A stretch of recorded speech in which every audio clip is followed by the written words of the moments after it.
이 시간은 마태복음 5장 산상수훈 그 세 번째 시간. 오늘은 5장 21절부터네. 좀 적읍시다. 자꾸 혼돈해가지고 이제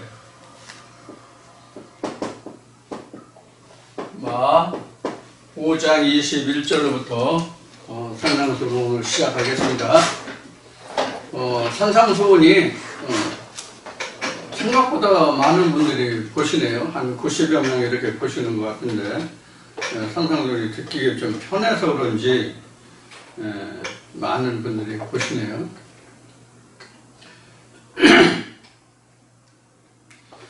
이사야 부분은 좀 딱딱한가? 그래서 그런 것 같아요. 또 역사하기도 하고, 역사지만 이제 현재를 보면 이사야 말씀이 굉장히 중요한 부분이 많이 있어요. 캐낼 부하들이 많이 있습니다. 들으시기에 이제 나름이겠지만 그런 것이 있어요.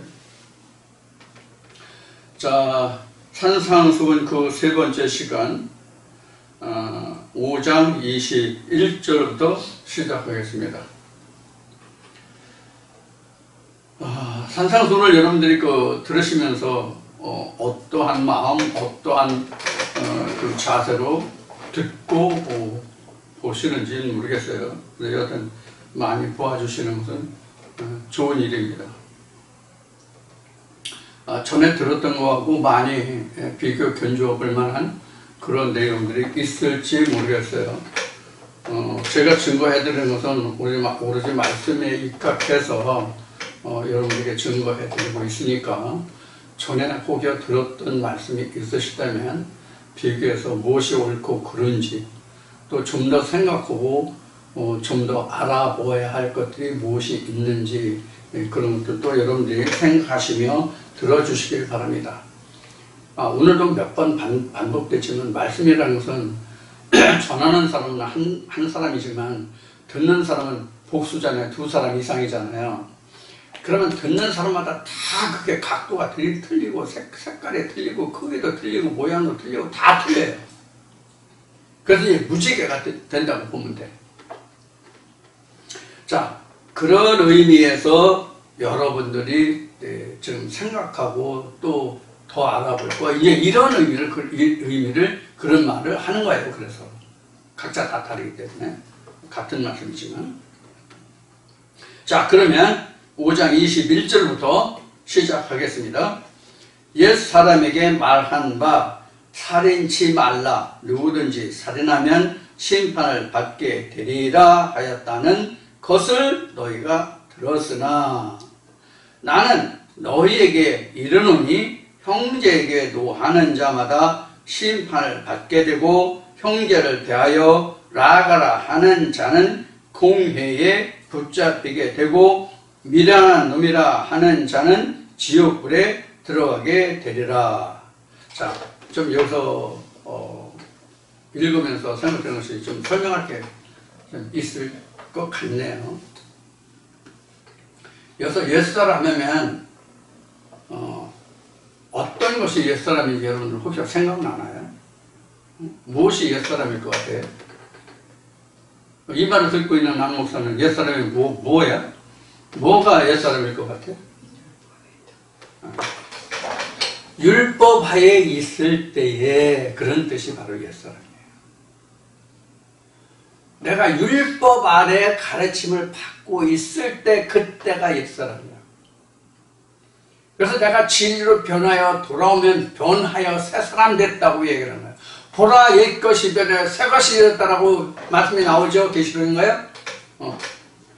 이게 바로 그런 뜻이에요. 그래서 옛사람이라는 것은 우리 조상들 그 옛사람을 이야기하는 게 아니라 내가 율법의 가르침에 있을 때에 그때가 옛사람이에요. 그러니까 구약에 있을 때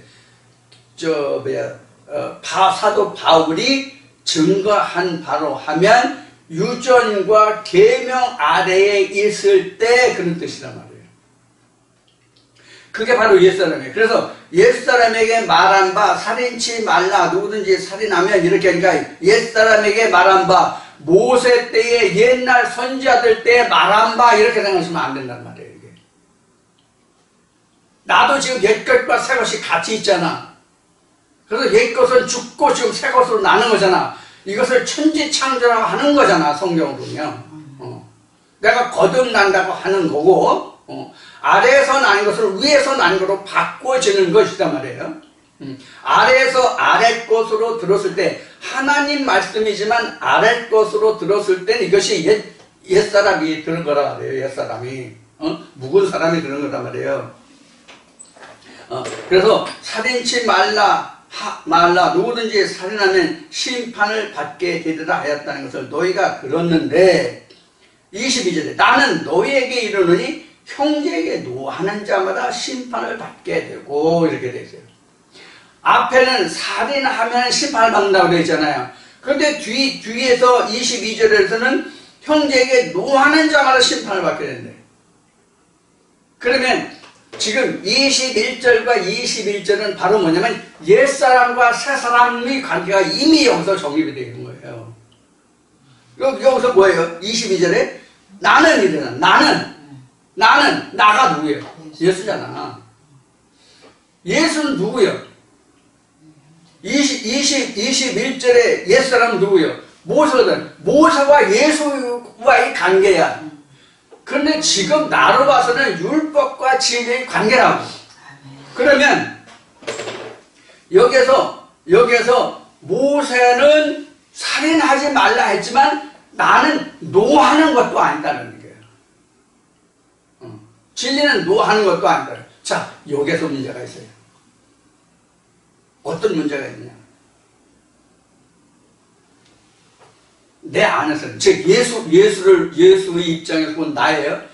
내 안에서는 노하는 게 바로 살인하는 것 같아요.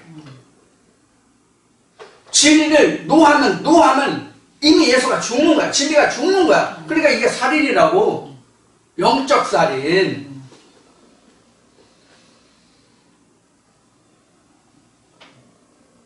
성령이 교회라는 말씀이 내게 들어왔는데 내가 여기서 노했어. 야, 그게 무슨 하나님 말씀이야? 말씀이 어떻게 그렇게 돼? 이렇게 했다고 가정해봅시다. 그럼 이미 노한 거잖아. 그럼 그 진리는 이미 죽은 거지. 예수는 죽은 거잖아.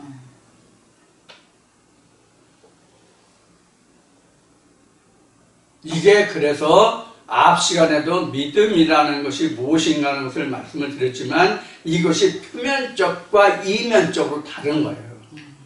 그래서 살인은, 표면적 살인은 실제로 내가 행위로 안 하면 살인 안 하는 거잖아. 근데 이면적 살인은 내가 행위는 안 했어도 죽은 것 같는단 말이야. 그래서 이것은 율법과 진리의 문제예요. 이것은 모세와 예수와의 관계예요. 그래서 여기서 형제에게 노하지 않아야 모세도 살고 예수도 산다 이렇게 말할 수 있는 부분이 이게 말씀만으로 놓고 보면 외적으로 놓고 보면 옛것과 새것으로 나눠 말할 수 있지만 이것이 진리 안에서 들어가면 예수가 살아야 본문 모세가 온전해진다고. 이것이 창세기로 돌아가면 큰 사람이 작은 자를 섬겨야 된다는 말이 된다고. 큰 자는 나잖아. 큰 자는 모세잖아. 나고 모세라고 옛사람이라고. 근데 내가 살 수 있는 거, 모세가 살 수 있는 건 예수와 나를 떠받쳐 줘야 살 수 있는 거잖아. 그런 의미가 여기에 들어있다는 거. 그래서 22절에 나는 너에게 이르니 형제에게 노하는 자마다 심판을 받게 되고 형제에 대하여 라가라 하는 자는 공회에 붙잡히게 되고 미란 놈이라 하는 자는 지옥불에 들어가게 되리라. 여기서요. 여기서 좀 여러분들에게 설명할 것인지 형제와 공회를 조금 설명드릴게요.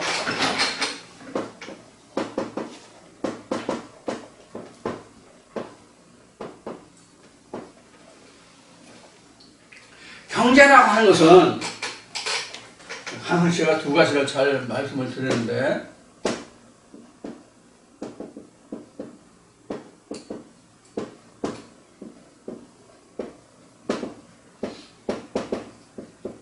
이걸 말씀드렸잖아요. 육신적인 형제, 영적인 형제. 육신적인 형제한테 욕하고 이런 거요? 말도 안 됐어요. 이거 죄 아니에요. 칼부림 나고 뭐 싸우면 이거 서로 문제 삼으면 고소하면 형제지간에도 문제가 되죠. 그렇지 않고 살인 문제나 심한 폭행에서 아주 병신이 됐다거나 팔다리가 부러졌다거나 이러시 팔다리 부러졌어도 형제지간은 사실 고소하지 않으면 이게 친고죄가 되기 때문에 이런 것도 내가 알기로는 친고죄가 되기 때문에 문제 삼지 않으면 그냥 넘어가요. 근데 문제 삼으면 이제 폭행죄로 걸리죠. 자, 그런데 영적인 형제에서는 이것과는 다르잖아요. 영적인 형제는 우리가 육신적으로 보면은 이게 이제 육신적으로 보면 형제가 될 수 있냐, 이게 육신적으로요? 육신적으로 이거 보면 형제가 될 수 있어요? 안 돼요. 그럼 육신적으로 형제는 이거예요. 형이 나보다 먼저 났으니까 형, 그러다 이렇게 볼 수 있는 거죠. 이게 육신적인 형제잖아요. 이거는 영적인 형제란 말이에요. 영적인 형제란. 그런데 영적으로도 마음과 몸을 형제라고 안 해요, 성경은.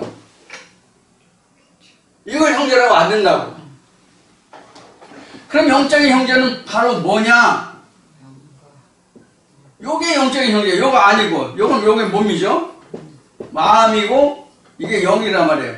마음이라는 그릇에 영을 담잖아요. 요게 형제예요. 그러니까, 요 마음에서 요거를 욕하면, 라가라고 욕했다고 그러죠. 이거 라가 나왔으니까. 라가 나왔으니까, 욕하면, 이게 영이 죽은 거잖아요. 그럼 이게 다 죽는 것이 결국 자기가.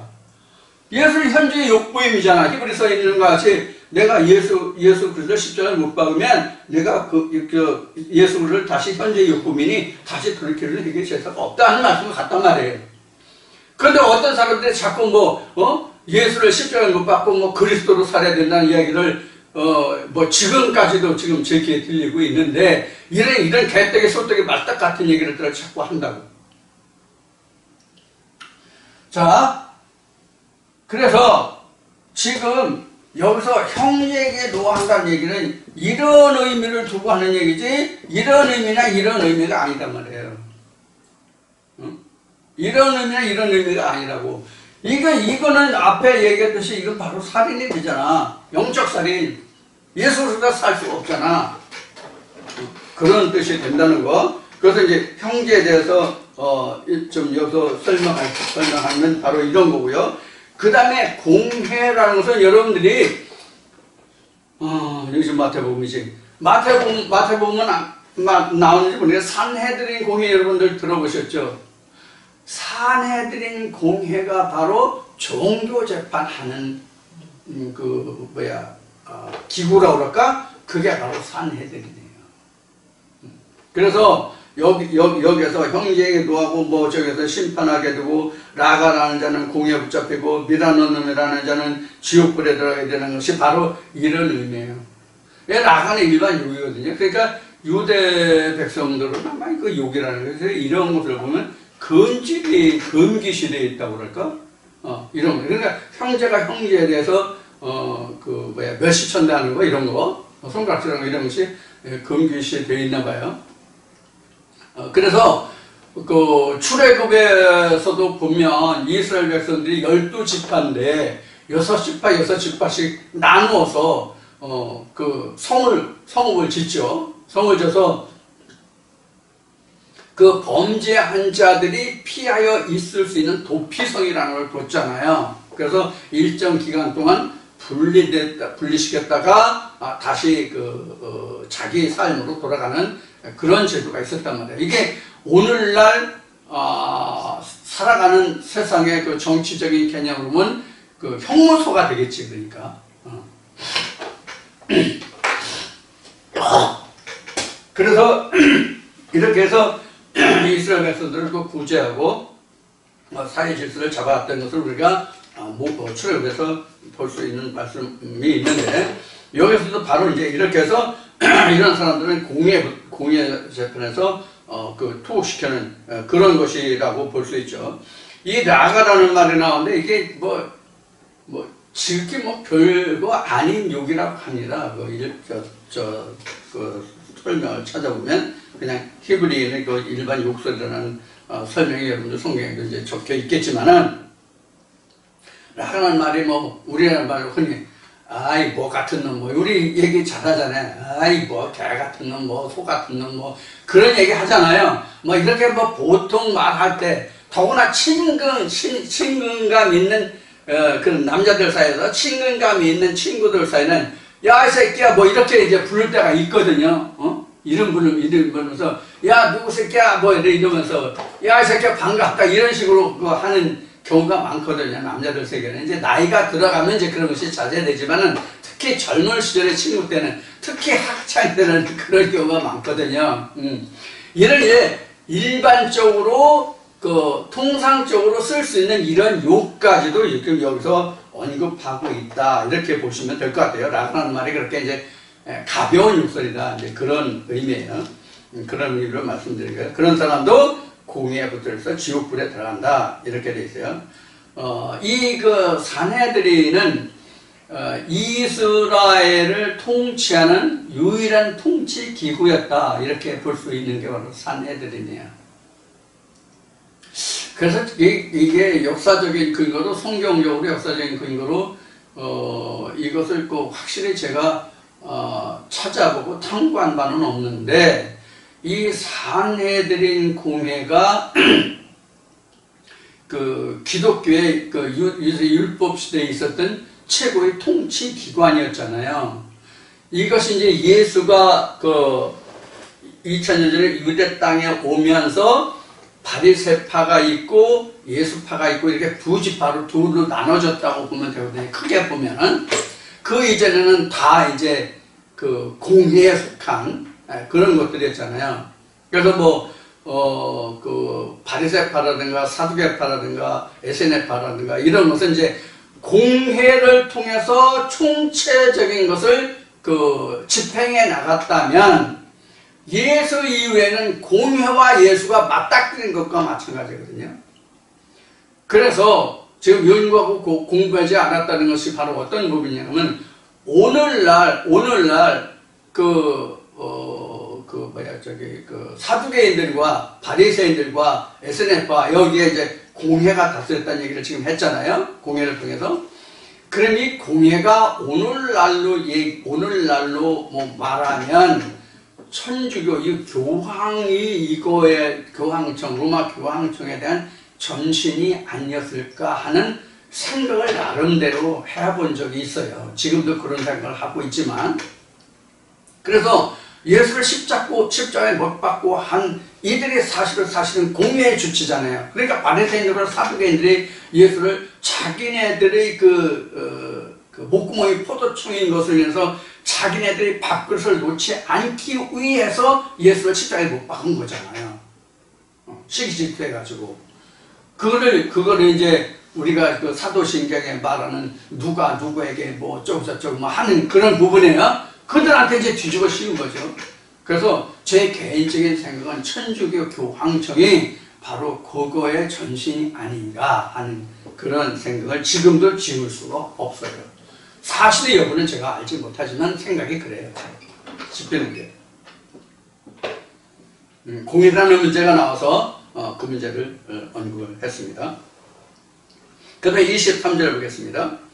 23절 넘어가기 전에, 그래서 우리가 자기 마음으로 영에 대해서 이러쿵저러쿵 불편, 불만 이런 것을 함부로 하시면 안 돼요. 여기 라가라는 말이 지극히 일상적인 평범한 그냥 보통 누구나 할 수 있는 그런 가벼운 욕이라고 얘기를 했잖아요. 그래서 영에 대해서는 우리가 이렇게 얘기하면 안 돼요. 진짜 영은 내 속에 있는 내 혼과 영이 진짜 형제거든요. 이것보다 더 가까운 일이 없잖아요. 그래서 내 몸을 이웃을 사랑해 내 몸과 같이 하라는 뜻이 바로 여기에 담아져 있거든요. 이렇게 된 사람들과 함께하는 우리도 또 형제예요. 그렇게 된 사람들이 함께하는 그것도 형제라고요. 예를 들면 쉽게 얘기하면 우리 진리 말씀으로 함께하는 이 모든 사람들이 형제예요. 그러니까 하나님의 진리 말씀으로 거듭나서 하나님과 그 말씀으로 양육받는 자만 한 피 바다 한 몸 이런 형제라고 찬송가에 있는 것 같이. 이런 사람들을 우리가 함부로 노할 수가 없어요. 책망은 할 수 있어요. 책망은 할 수 있다고. 왜? 그 사람을 형제로서 사랑하는 거 함께 하나님께 가고자 하는 것 때문에 책망을 할 수 있다고. 그래서 우리가 책망은 달게 받아야 돼요. 그러나 욕하면 욕하고 손가락질하고 힐난하면 안 돼요. 참고로 거기까지 말씀드리고 23절 들어가겠습니다. 그러므로 예물을 제단에 드리다가 거기서 내 형제에게 원망을 들을 만한 일이 있는 줄로 생각나거든 예물을 제단 앞에 두고 먼저 가서 형제와 화목하고 그 후에 와서 예물을 드리라. 이게 이제 다른 말씀에서도 뭐 무화 감나무의 가지가 연하여지는 것을 보니 이 말씀에도 아마 이런 부분이 나오지 않을까 지금 생각이 드는데, 지금 여기서 우리가 하나님께 예물을 드리는 것보다는 형제와 먼저 화목해야 된다는 것이 나와요. 자, 이게 무슨 뜻이냐면, 지금 이 그림 지우고 다시 그릴게요.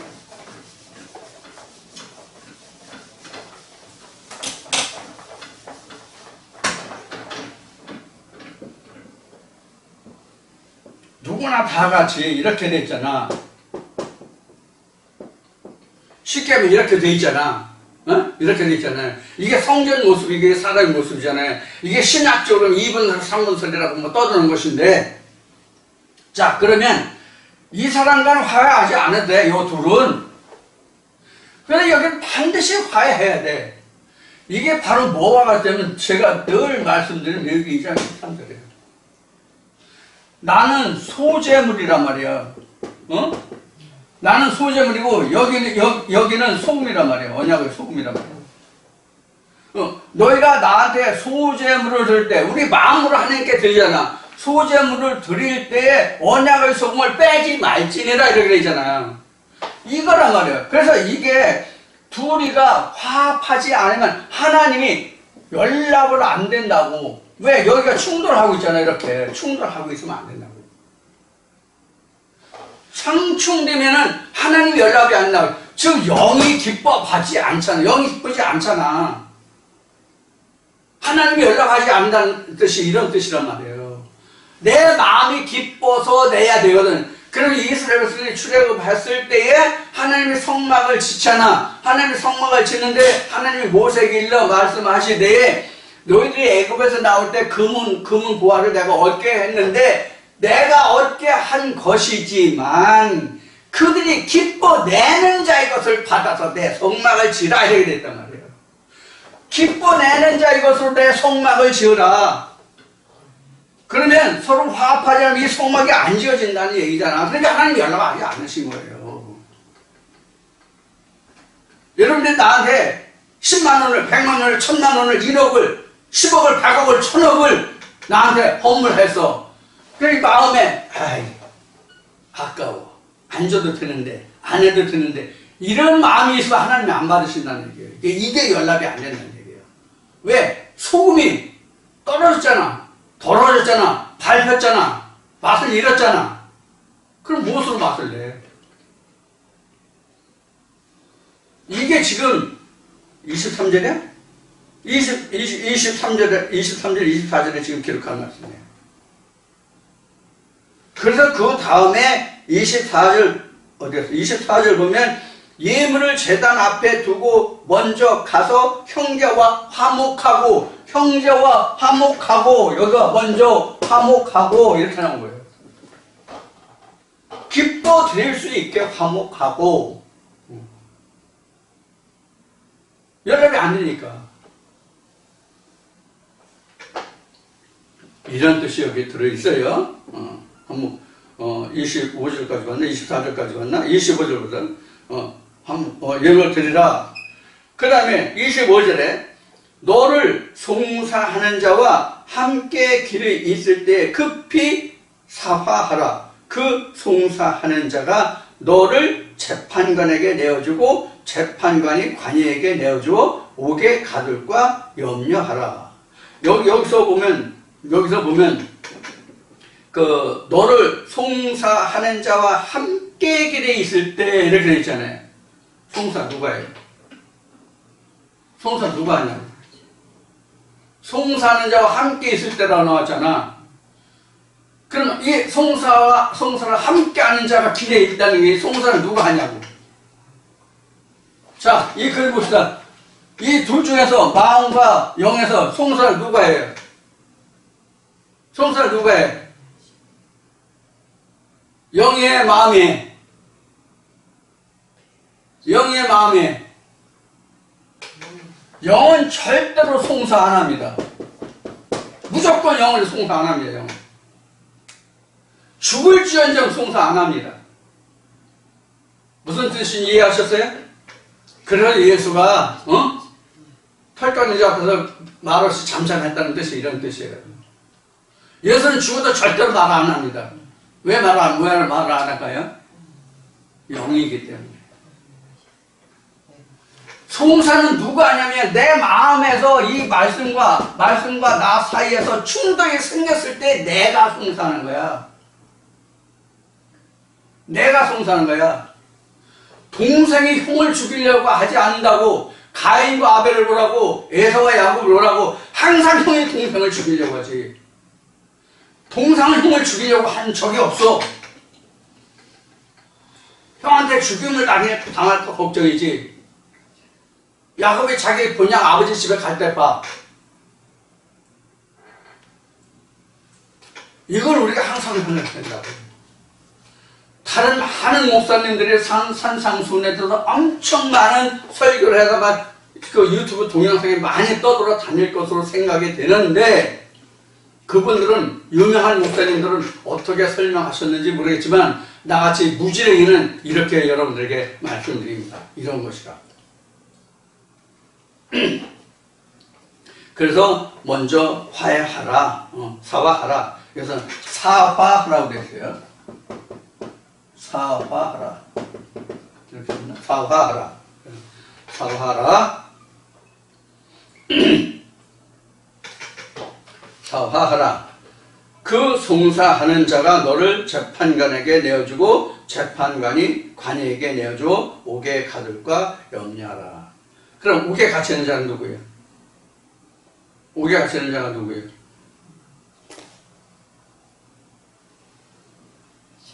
예수는 옥에 안 갇혀요. 내가 갇히는 거야. 이 말씀 때문에 이 말씀과 화해를 못해가지고 내가 갇히는 내가. 그래서 내가 지옥불에 던져지는 거고 예수는 무덤에 들어가지도 않고 지옥불에 들어가지도 않고 아무것도 안 만나니까 내가 내 영이 내 혼이 내 마음이 그러하라. 그 다음에 26절에 진실로 내게 이르노니 내가 홀이라도 남김이 없이 다 갚기 전에는 결단코 거기서 나오지 못하리라. 어디에서? 이 옥에서. 말씀과 내가 화합하지 않으면 절대로 그 구덩이에서 못 나와.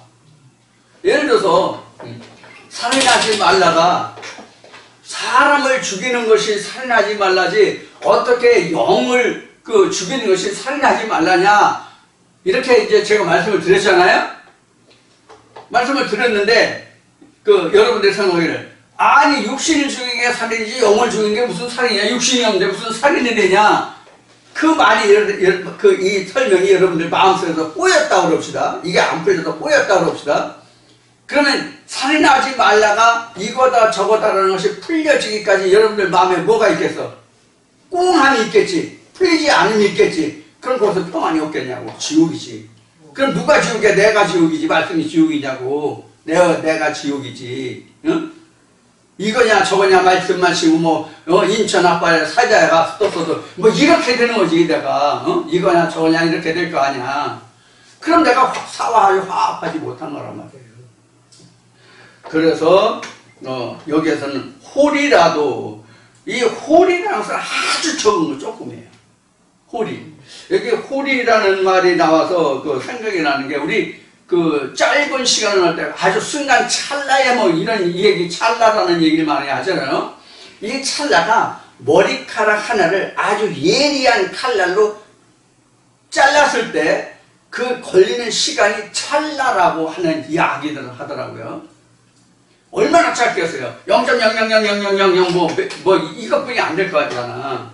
그게 찰나래. 호리가 바로 그런 뜻이라고. 아주 티끌만큼이라도 이런 얘기예요. 그러니까 우리가 이 말씀에서 우리가 엿볼 수 있는 게 뭐냐면 하나님은 온전하고 순전하시고 험과 티가 없다. 그래서 하나님께 드리는 모든 것은 다 온전한 예물, 순전한 예물을 드린다. 험과 티가 있으면 하나님께 드릴 수 없다. 부정하다라는 말씀을 우리가 생각해 볼 수 있다고 여기에서.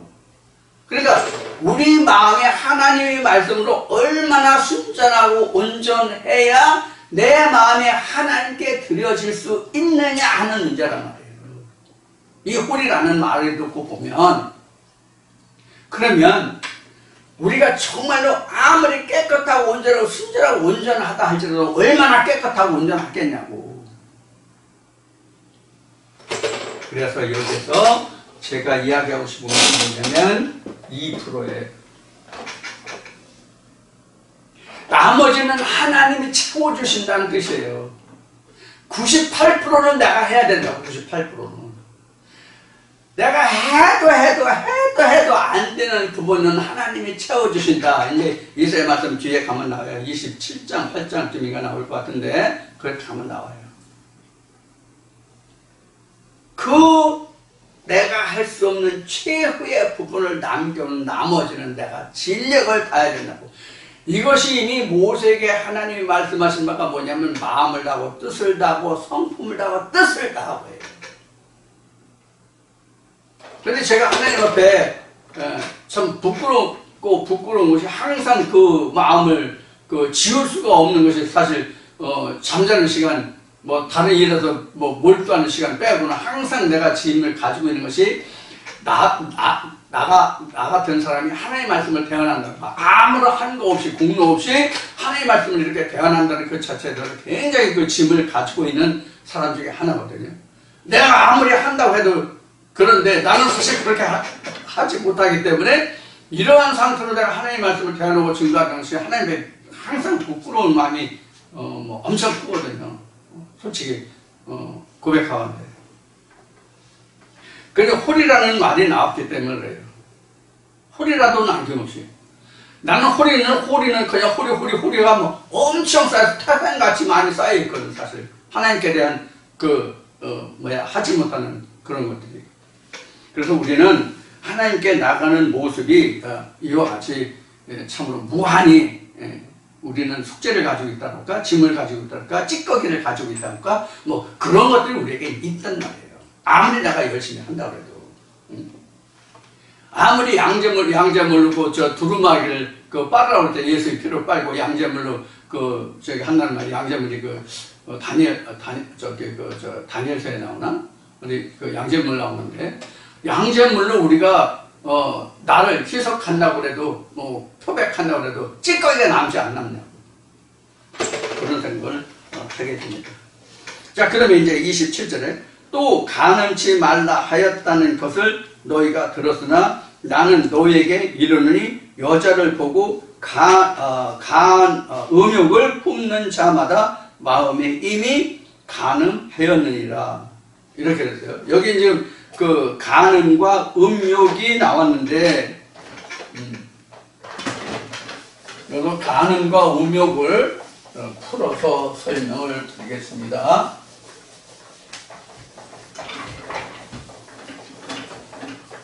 앞에 살인하고 같은 의미예요.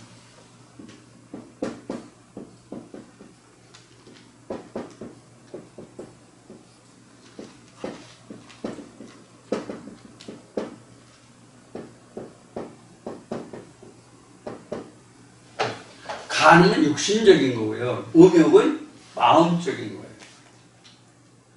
그러면 하나님은 영이시다죠. 하나님은 영이시다 말이에요. 요한복음 4장에 나오죠. 요한복음 4장에 예수가 얘기하죠. 하나님은 영이시다. 그런 뼈와 살이 없다. 그러면 하나님이 가늠할 수 있어요, 없어요? 가늠 못해요. 왜? 육신이 없으니까.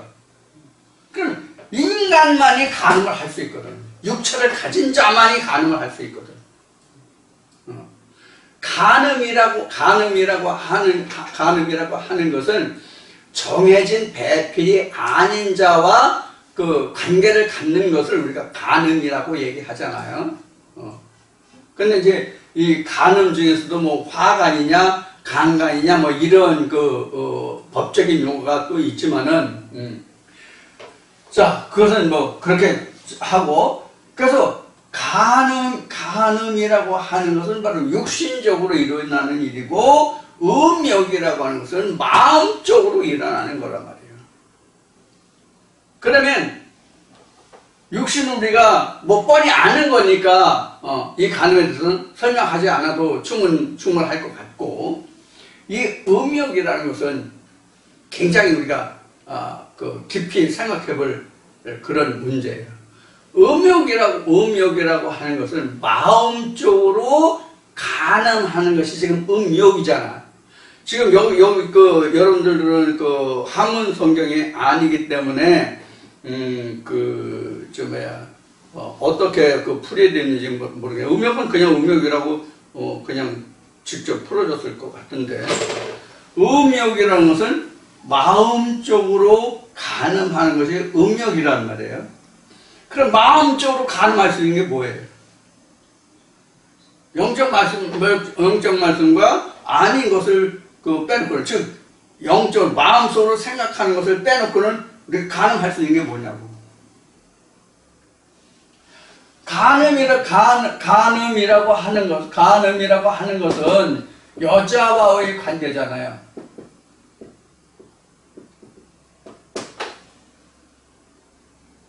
간음이라고 하는 간자가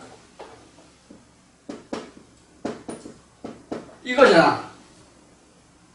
여자 셋이 모이면 간이네. 여자 셋이 모여가지고 응답해서라면 그것도 간음이네. 자, 뭐 얘기하면 그런데, 자, 이런 자란 말이에요. 그러면 성경에서 여자라는 게 뭐예요? 언약과 약속의 대상이거든요. 언약, 배필이라는 말이거든요. 그 배필이 더럽혀지는 거예요. 배필이 더럽혀지는 게 간음이라고. 근데 세상적으로도 성경적으로도 보면은 남자에 대해서는 이런 이야기가 거의 없어. 근데 정을 통하는 문제에서는 꼭 여자를 중심으로 두고 하거든. 여자를 중심으로 두고 얘기한다고, 이게. 왜 그럴까요? 세상적으로나 영적으로나 왜 여자를 두고 말할까요?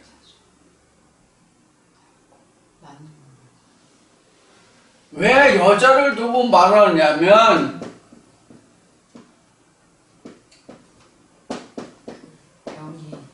씨를 낳을 자잖아요. 씨를 낳을 자잖아요. 즉 밭이란 말이에요. 밭. 마태복음 13장에 보면 밭의 종류가 나오잖아요. 이 밭의 임자란 말이에요. 밭. 밭이 나쁘면 좋은 씨를 뿌려도 100배의 결실을 얻지 못한다고. 밭이 나쁘면 씨는 어느 땅에 뿌려도 좋은 땅이면 순수하게 크게 자라난다고. 그래서 여자는 땅으로 표현했기 때문에 그래요. 그래서 하나님이 천지를 창조하셨다 해서도 그 땅이 사람이 여자로 등장한 거야. 그래서 저 고린도후서 11장에 있는 것 같이 하나님의 씨를 받을 자야, 이 여자들이 다. 그래서 모든 인간들은 하나님의 신부감이라니까.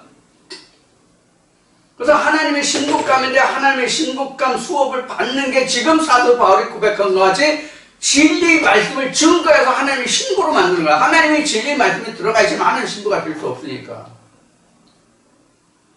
그래서 성경이든지 세상이든지 간음이라는 말은 많이 나와서도 정부라는 얘기는 그다지 많지 않아요. 성경에 정부라는 말을 한 번도 본 것 같지 않은데 실제로 다 아나 모르겠네. 한번 찾아봐야 되겠네.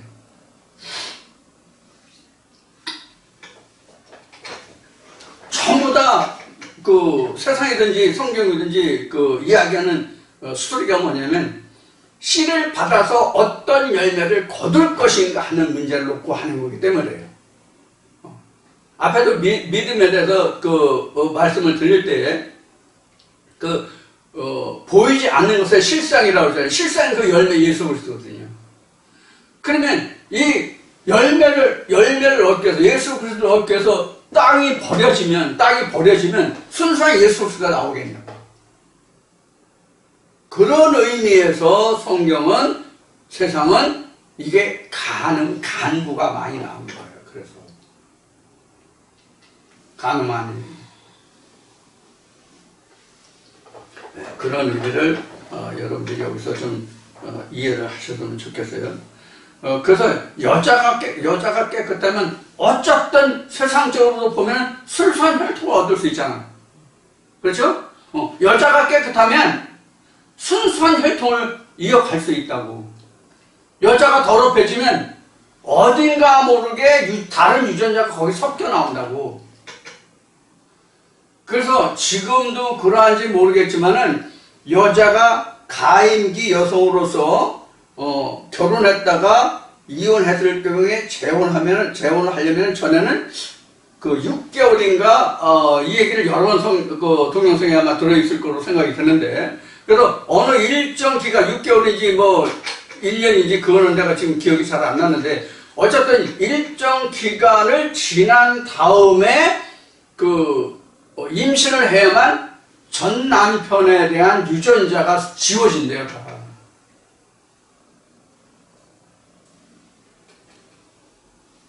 성경도 마찬가지예요. 그래서 성경에 동말이라는 얘기가 나오잖아요. 그래서 완전히 우리도 전에 옛사람 나왔지만, 오늘 옛사람 나왔지만 21절에 옛사람 나왔지만 옛사람의 씨가 싹 지워져야만 새사람의 씨가 들어올 수 있다고. 그래서 이것을 정전하는 해산함으로 정전을 지켜서 구원에 얻는다는 말씀이 그래서 나온 거예요. 이 해산하기가 어렵기 때문에 창세기 3장에 잉태의 고통이 나온 거예요. 해산하기가 어렵기 때문에. 실제 여자들이 어떤 씨를 임신했든지 간에 해산하려면 임신할 때는 좋았지만은 해산할 때는 고통이 따르잖아. 그러니까 이 해산한 다음에 정전을 지켜야만 다른 씨를 얻을 수 있다고. 우리 잘못된 관계로 인해 가지고 임신했을 때에 지금은 어떤지 모르겠는데 옛날에 법적으로 허락은 안 됐지만 사실상 중절 수술이라 가지고 애를 지운다고 그러죠. 그걸 많이 했다고. 근데 그 애를 지우고 나서 오랫동안 정절을 잘 지키지 않으면 오히려 임신이 상당히 빨리 되더라고. 그런 게 굉장히 많이 있었어요. 세상의 사건으로. 이것과 똑같아요. 그래서 우리도 해산을 먼저 온전히 한 다음에 그 다음에 잉태를 해야 되는데, 우리가 믿음에서 이 해산한다는 것은 사실 육신적으로는 어느 일정 기간을 지킨다고 할 수 있다고 하더라도 비밀이라든가 뭐 이런 게 많으니까 지금은. 그런데 실제 영적으로 이게 굉장히 힘들거든요. 죽을 때까지 내가 이걸 해야 되거든. 정절을 지켜야 되거든. 이게 우리가 이제 믿음으로서는 굉장히 힘들고 어려운 부분이에요. 자, 그 다음에 29절 보겠습니다. 만일 내 오른눈이 너로 실족해 하거든 빼어버리라. 내 백체 중에서 하나가 없어지고 온몸이 지옥에 던지우지 않는 것이 유익하며, 또한 만일 내 오른손이 너로 실족해 하거든 찍어버려버리라. 내 백체 중 하나가 없어지고 온몸이 지옥에 던지우지 않는 것이 유익하니라. 이렇게 30절까지 봤는데 30절까지 말씀을 우리가 나누고 오늘 말씀 모두 마치기로 하겠습니다. 여기서 내 오른눈, 내 오른손 나왔어요. 오른눈과 손이 나왔어요. 그러면 왼눈은 범죄도 괜찮고 왼손은 범죄도 괜찮나요? 왜 여기서 오른쪽만 얘기했을까요? 오른쪽은 이제 이사야서 이제 그 40장 뭐 이렇게 이제 가겠지만 그쪽 보면은 이 오른쪽이라는 것이 뭐냐면 하나님의 의를 표현하는 거예요. 그래서 하나님의 의를 내가 놓치거든, 의를 놓치거든, 실족이 놓치는 거니까, 실족이 놓치는 거니까, 놓치면 오른손이 너로 하나님을 붙들지 못하게 되거든. 이런 뜻이란 말이에요. 무엇으로 인해서 네가 잘못 보는지, 잘못 붙잡은지 그것을 알면 그것을 버려라는 얘기예요. 만약에 이것이 본문대로 한다면, 문자적으로 한다면 천국에는 애꾸는 잭 많을 거야. 외팔이 엄청 많을 거라고. 무엇을 얘기하는가 하면 하나님의 의를 좇지 못하게 하는 그런 것들이 있으면 다 빼버리고 또 잘라버리라 그런 뜻이에요. 그럼 여기서 세상적으로 야, 그 사람은 오른팔이야 왼팔이야 이런 얘기를 하잖아요. 그러면 네가 그만큼 중요하다고 생각하는 것이라고. 오른쪽 오른팔 하면 세상에는 오른팔이라고 안 하고 왼팔을 말해. 아, 그 사람 누구 왼팔이야 뭐 이런 얘기 많이 하더만. 근데 여기서 성경은 오른쪽으로 나왔어요. 오른쪽은 내가 가장 중요시하고 무게 있고 깊이 있게 하고 내게 굉장히 큰 것이 바로 오른쪽이라고. 그것으로 인해서 내가 하나님의 진리를 추종하지 못한다면, 청종하지 못한다면 그거 버려. 그것으로 인해서 네가 지옥에 들어가는 것보다는 그게 나아 그런 뜻이지, 실제로 눈 빼고 팔 잘라라는 얘기가 아니란 말이에요. 세상에 다른 유명한 목사님들은 어떻게 말씀하셨는지 모르겠는데, 실제로 눈 빼라, 팔 잘라라, 그래도 천국에는 애꾸는 잭이 없고 외팔이 없다 이렇게 설명했을지도 모르겠는데, 여하튼 그거는 내가 듣지 못했고 알지 못하기 때문에 말할 수 없는 부분이니까 그렇고, 하나님이 말씀하신 것은 바로 내가 가장 소중히 여기고 중요하게 여기고 큰 것, 그런 것이 하나님을 청종하고 성령의 교회에서 말씀 예수 그리스도의 길을 가지 못하게 하는 것들이 있다면 그거 제하여 버리라 그런 뜻이란 말이에요. 그래야 나가 하나님의 의에게 종로로 촉경으로 갈 수 있잖아요. 그래서 여기서는 오른 눈이나 손을 빼고 잘라라. 그래서 그렇게 해서 빼지 않고 있다가, 자르지 않고 있다가 실족해서 네가 지옥에 들어가면 그때 그거 하야 쓸모없다는 얘기예요. 누가 보면 16장에서 부자가 지옥불에 떨어져가지고 나사로야 손가락에다 물 한 모금만 찍어줘라. 그거 안 된다 보니까 뭐라 그래요? 그럼 나를 다시 보내줘라. 내 형제가 많은데 그들 여기 올까 두렵다. 그걸 갖다 고쳐줄게. 이렇게 얘기했잖아요. 이와 똑같은 거예요. 그러니까 기차 떠나면 버스 떠나면 소용없다니까. 이 이야기는 다른 얘기로 하면 어떤 얘기와 연결이 되냐면, 저거야 확대되는 이야기이긴 하지만, 우리가 일반 신학에서 죽은 다음에 천국 간다, 뭐 아버지 보좌한다, 상 받는다 그러잖아요. 죽은 다음에 나사로 같이 부자와 거지 나사로에서 예서 같이 부자가 안 돼서 그럼 다시 돌아갈 수 있어? 안 되잖아. 근데 뭘 죽은 다음에 뭘 받아? 죽은 다음에 뭘 어떻게 다시? 이 미련한 인생들아, 우리가 참 상식이 있는 것 같으면서도 똑똑한 것 같으면서도 우리가 참 속고 넘어가는 것이 굉장히 많죠. 속고 넘어간다기보다는 미처 생각을 안 해. 왜? 당연하다고 생각하기 때문에 어떤 것을 다시 짚어서 물어보려고 하지 않아. 이 말씀도 이사야 말씀에 나와. 내 손에 집은 것이 뭐냐 확인해보지 않는다는 말씀이 나온다고. 자, 오늘 이렇게 해서 산상수는 몇 절이야? 30절까지 말씀으로 산상수훈 세 번째 시간을 여러분들과 함께 나눴습니다. 자, 이렇게 해서 오늘 모든 말씀을 다 마치고요. 첫 시간에 예고한 바와 같이 다음 주 말씀은 올라가지 못할지라도 여러분들이 이상하다 생각하지 마시길 바랍니다. 아이들이 왔다가 어느 날 갈지 몰라요. 그 시간이 되면 단 한 시간에도 말씀을 올려드릴 거고요. 시간이 여의치 못하면 그 다음 주로 이어질 겁니다. 여러분들 추석 명절 잘 보내시고요. 항상 건강하시고 주님의 평강과 평안이 여러분들이 모두를 주장하시고 평안한 그 추석 연휴가 되기를 바랍니다. 감사합니다.